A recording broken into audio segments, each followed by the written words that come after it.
Hello and welcome to Type 1 Thursday. I am so happy to have you here with me today, and I cannot wait to discuss today's topic, which is maybe a bit more on the so-called fluffy side rather than, what healthcare tells you, which is, medication and nutrition and movement, and that's all that matters in diabetes care.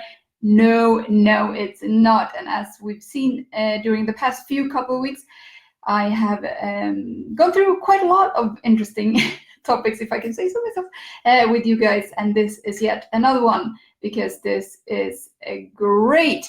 This is actually about diabetes and self-love, and why self-love is so important when it comes to diabetes. And I will first go through sort of what self-love is, because that the idea of it is kind of fluffy on its own. I will go through sort of how to show yourself a little bit more self-love.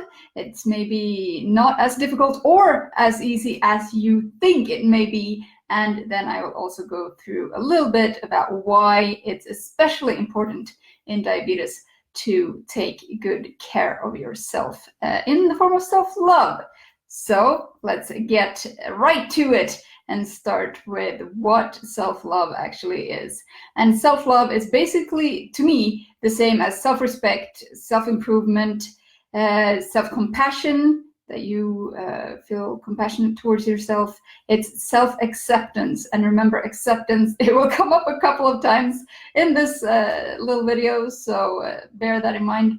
And also, basically, it's just integral to your well-being, because you are, of course, it just makes sense to make yourself feel better than you maybe would feel otherwise.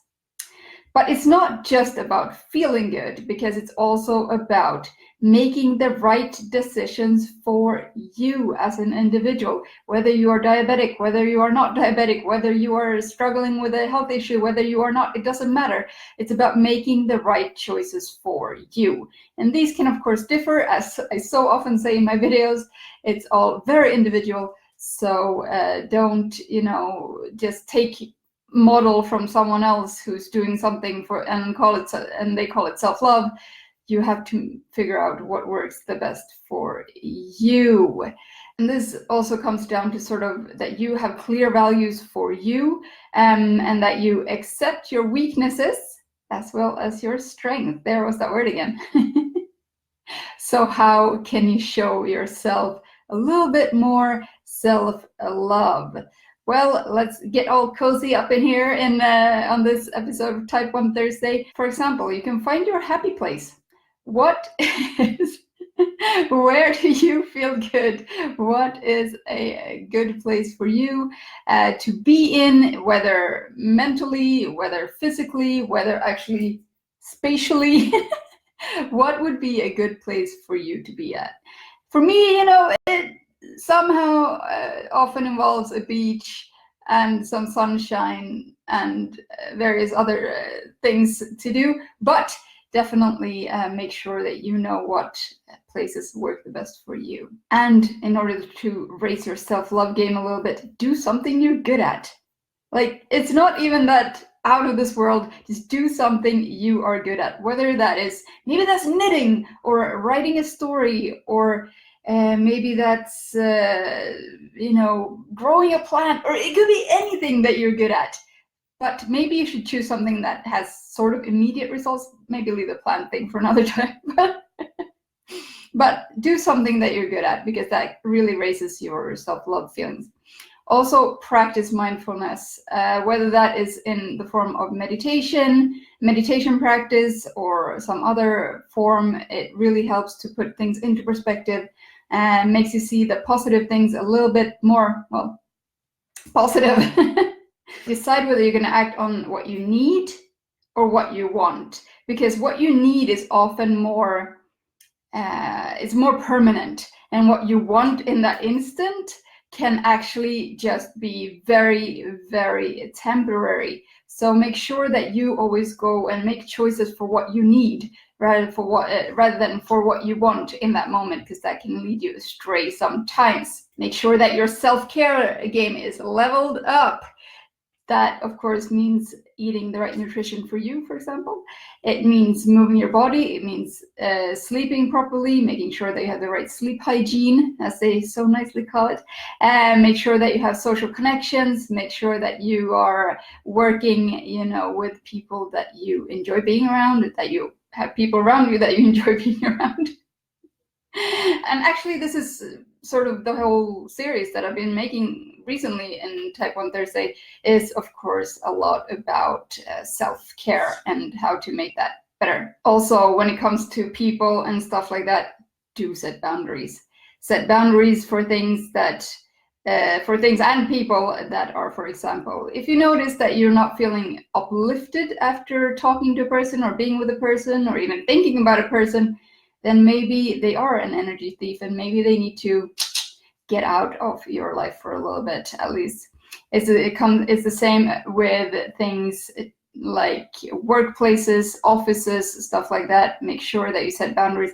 Even social media, do set boundaries on social media when you answer messages, stuff like that, so that you make sure that you are appreciating yourself and respecting yourself. Also, a real biggie is forgiving yourself.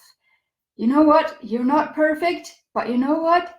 It's completely okay not to be perfect. No one is perfect. No one's ever going to be perfect. No one's going to, be that one perfect person. So let it go and make sure that you understand that it is completely fine. Forgive yourself for not being perfect, because you never will be. It's okay. Also, live by design. And this means your design, not my design, not that person's design, not that person's, not that, not that. No one else's design. Make sure that you know what you want from your life. This again goes back to boundaries. It goes back to self-respect. It goes back to self-improvement, compassion, acceptance. What are some things that you want to achieve in your life? It's not going to be the same as for me, and that's fantastic. Just go for it, but it has to be your design, not mine. And also, when you start something like this, it can be really, really good to do sort of a check-in in the beginning. So where are you now? Mentally, physically, where are you in terms of self-love? So that's how you know what you got to be working with. Anyway, and why is this particularly important for diabetes and living with diabetes? Well, we all know that we are more than people with diabetes, and we also know that it's a mentally freaking difficult illness to live with. It's incredibly difficult to live with it, especially if you have no idea what your blood sugar is going to do next. And that's really where the self-love and self-compassion and self-acceptance really comes in. The whole thing is that you have to take excellent care of you, because no one else will. You see your doctor 7 minutes a couple of times a year. What are they going to do? Nothing. Who's going to take care of you between those doctor's visits? Yeah, that's you. And so don't look to other people to take care of you, because you're the only one who can actually do that. And also, when it comes to diabetes, no matter what the number, whether that is cholesterol, whether that's blood pressure, whether that's blood glucose levels, but whether that's A1Cs, it doesn't matter. You are enough. And I have problems with realizing this myself sometimes, but you really are enough. And you don't have to do anything more. You work your best, and I know you're working really, really hard. So please just show yourself some love and make sure that you know that you are enough. You can also turn it around. You can see the positives of diabetes. And I know some of you out there right now are going like, there are no positives of living with diabetes. It's all shit. It's actually not. Newsflash. It's not all shit living with diabetes. It's actually quite cool, because you get stronger than most other people. You have more courage. You are more resilient. You are more independent. You have all this amazing knowledge about health that not very many other people know. How cool is that? It's actually kind of a blessing in disguise to live with diabetes. But yeah, it has a lot of positive points as well. It's not just all negative and all shit, I promise. Here we come again. Seriously, the main point when it comes to self-love and diabetes is acceptance. accepting yourself, accepting diabetes as a part of you. That is the huge topic in self-love for diabetes.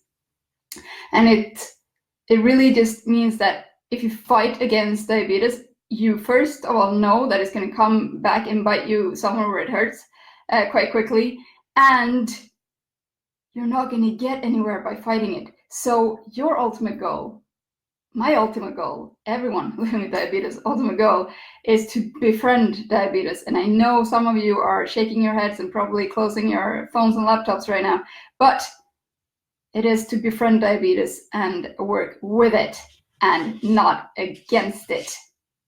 So now I want to hear from you. How do you show yourself some extra love when it's needed? Let me know in a comment, and I'll be so happy to talk with you there. Until next time. Bye-bye.